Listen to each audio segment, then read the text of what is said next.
Welcome everybody. We are with Lorenzo Joss, project manager of TreC Diabetes. And good morning, Lorenzo. Morning, Marzia. So let's talk about TreC Diabetes today. Can you explain us what is the scope of this mHealth practice? Yeah, well, TreC Diabetes is a project that has been developed by the Autonomous Province of Trento and the Provincial Healthcare Trust of Trentino and the Bruno Kessler Foundation, together with the Trentino Salute 4.0, which is a competent center of digital health in the province of Trento. And the core aim of this initiative is to implement a new organizational asset to manage patients with diabetes, supported by new technologies. And the core target of TreC Diabetes is mainly at the moment pregnant women affected by diabetes. So the core aim is to support them during the process of managing their disease. Lorenzo, how long did it take for the mHealth practice to be implemented? It's a long journey. The project was launched around in 2014 with a preliminary piloting of this technological asset. And particularly for women with diabetes, the management of diabetes during pregnancy is a sensitive issue. And since 2014, we tried to develop a solution, a technological asset to support them. TreC Diabetes has been piloted over the last 5 years, and currently the system is used as part of the standard service delivery. Lorenzo, which are the key steps that were undertaken? Well, the first step was initially to conduct formative research to identify the needs of the patients and the needs of the healthcare staff. So we try to map the requirements and the procedures to develop a technological asset supporting both patients with diabetes and healthcare staff as well. Following this initial phase, the platform has been developed, including first a mobile app for patients and a web dashboard for the healthcare staff. The TreC Diabetes app is basically an application designed to incorporate medical and lifestyles recommendation, as well as allowing the patients to record in a mobile diary the disease and health-related information. And the app also includes a messaging system allowing communication with the healthcare staff, as well as artificial intelligence component supported by a virtual coach to support the patients in adopting healthy lifestyles and healthy behaviors. And then we develop also a healthcare staff dashboard through which the medical doctors, the nurses can monitor the patients. And the dashboard was conceived as an easy-to-use console, allowing a proper management of the clinical data and self-reported data, and allowing also the medical doctors and nurses to get in touch with the patients with a specific chat. And recently, we also introduced the possibility of remote sessions between healthcare staff and patients using this specific dashboard. Fantastic. Lorenzo, what about the strengths and weaknesses of the implementation process? I would say that the first strength point is surely the fact that the project brings together technological innovations and organizational aspects. And we are bringing together these components to promote healthy lifestyles using an efficient tool for managing patients with diabetes. Through the project and the app and dashboard, the communication between the patient and the healthcare staff was significantly improved. And this is for sure the core strength of the project. From a citizen's viewpoint, there is a possibility for the patient to assess their documents, to manage their contacts with the healthcare staff in a easy and safe way. And that's for sure the strength point from a citizen's perspective. But also we have a strength point from a healthcare professional's viewpoint, particularly the fact that technology has promoted a prompt and smooth management of the patients using also a remote approach. An additional strength of the project that we have to mention is the active involvement of the associations of patients that have been involved in the process of designing and piloting the app and the entire system.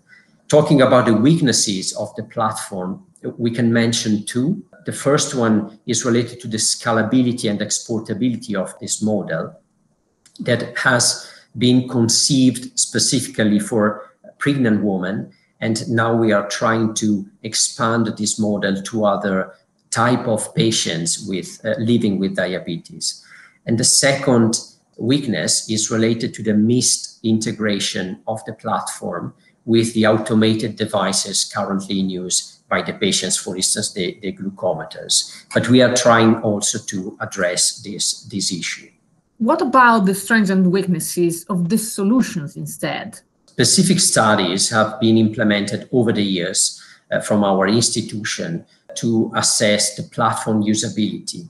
And so far, according to the studies that we implemented, we can confirm that this platform could be considered as an effective tool when used to support the patient's self-management, but also to support the monitoring of the patients with diabetes. Particularly, the communication between healthcare staff and patients was significantly improved. And this is probably the core strength point of our solution. And as I said, also from a healthcare staff perspective, the fact that they can monitor the patient even remotely is for sure the added value of this technological asset, particularly when the target is pregnant women with diabetes.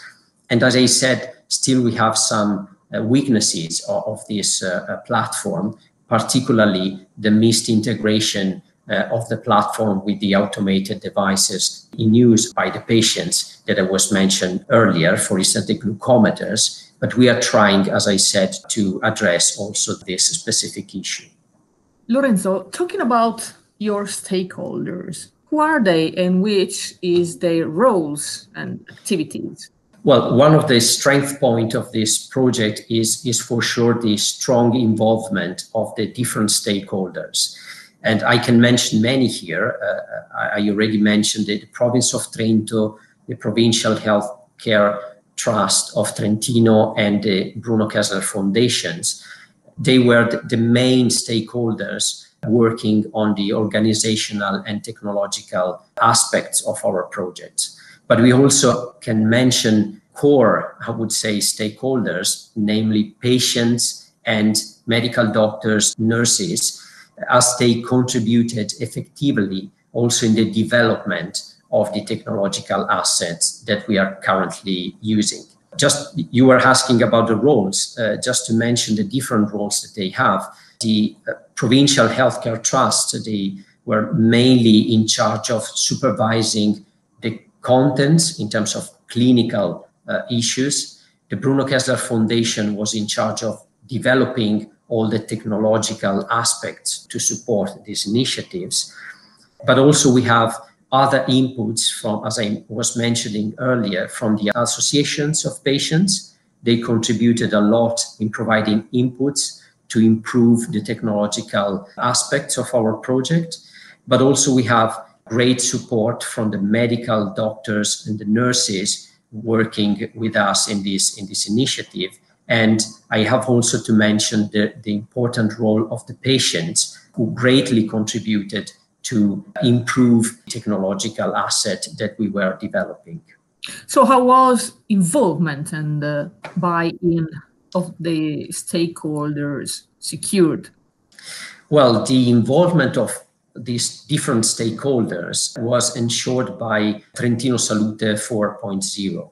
It's the competence center of digital health in the province of Trento, dealing with different institutions and different stakeholders. So the fact that we had the opportunity to work under the umbrella of Trentino Salute 4.0 was for sure an added value to ensure and to secure a proper involvement of all this range of stakeholders.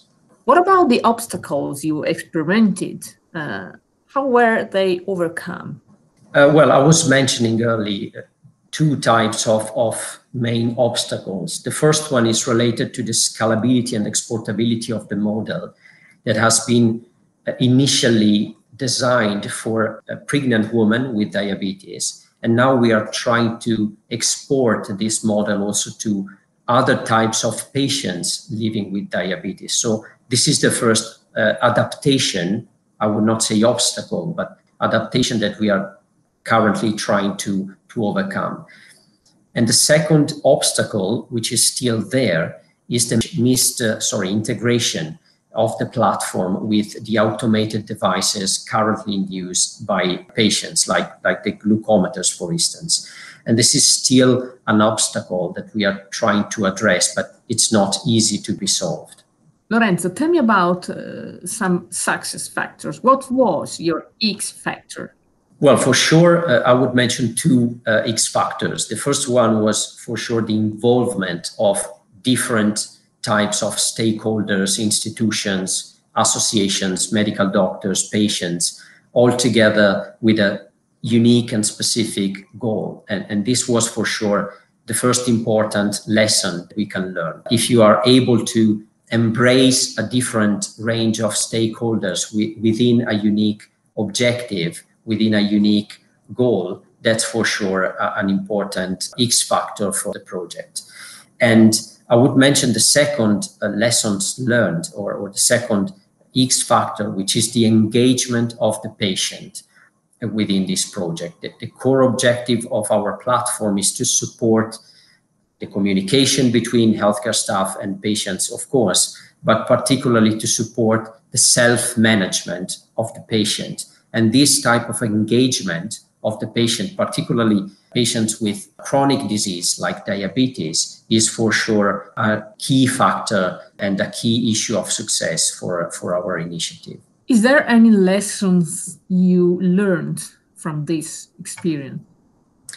Well, particularly I can mention the importance, as I was saying, the importance of linking together different institutions, different stakeholders with a unique goal, and particularly for our initial target, the women with diabetes and pregnant women with diabetes, the importance of linking them using a solid and safe tool, linking them with the healthcare staff in charge of monitoring their disease and their journey that they are having through pregnancy. What is the main outcome of implementing this mHealth solution? Well, the first outcome that I can mention is the number of patients that we are currently monitoring using this platform. I mean, today, more than 100 patients per year have been enrolled and have been monitored using the TreC Diabetes platform, particularly pregnant women with diabetes. And well, the outcomes are many. I can mention some, but we carried out also some assessments, some specific studies to assess the quality of the work that we have done. And the technology that we adopted has shown to be well accepted by the patients and by the healthcare staff. And particularly in the case of pregnant women, this solution, this platform has enabled a proper management of an improved management of this type of patients. And we know that the management of diabetes during pregnancy is a very sensitive issue. And particularly the perceived quality, acceptability, and easiness of the service delivery within this phase is crucial. And this platform has shown to be an effective tool in increasing the acceptability and the quality of the service delivery for this specific target population. At what stage is the project? Well, the project has a long history. In the past years, we had the chance to pilot and to test this platform within different contexts and adopting different methodologies.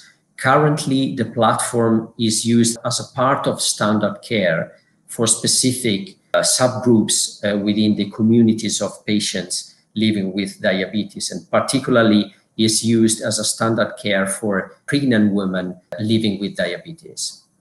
There is something, Lorenzo, you would have done differently. What can still be improved? We have basically two, let's say, areas of improvement for our project. The first one is for sure the scalability, exportability of the project. The project has been initially designed for pregnant women living with diabetes, and the platform that we are using is working quite well for this specific population.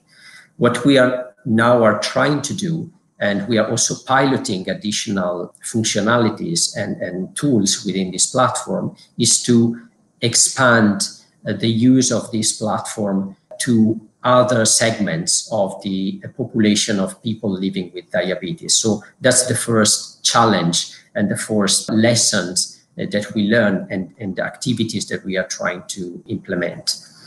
And the second issue, and this was really an issue and somehow is still an issue in our project, is the missed integration of the platform with the automated devices in use of by the patients, like the glucometers. I was mentioning earlier, this is one of the core issues in our project, and for sure the contacts and agreement with the private companies and related integration could have been an action to pursue adopting a different approach in this case. My last question, Lorenzo, is about the future. Tell us about future plans for exploiting the mHealth solution. We have different plans on the table right now. I can mention here two directions of work that we are currently planning. Well, the first one is about new tools that can be embedded, that can be added to our TreC Diabetes platform. We are currently trying to design additional tools that can be used to monitor specific steps within the patient's journey. For instance, the diagnosis of diabetes. We know that it's a very critical phase within the patient's journey, and we are trying to develop specific tools supported by technology to help patients and medical doctors to deal with this specific phase of the disease, which is the first diagnosis. And we are also trying in our future plans to develop specific evaluation projects, like, for instance, clinical trial, to assess the performance and the efficacy of the platform that we are using, also in the context of a clinical trial. And I would say overall that our future plan is to scale up this platform, expanding the use of this platform also for patients with different types of diabetes and different stages of the disease that can benefit from adopting a technological asset like this one. Okay, Lorenzo, thank you very much for explaining so well your project, for your contribution, and have a good luck. Thank you. See you soon. Bye.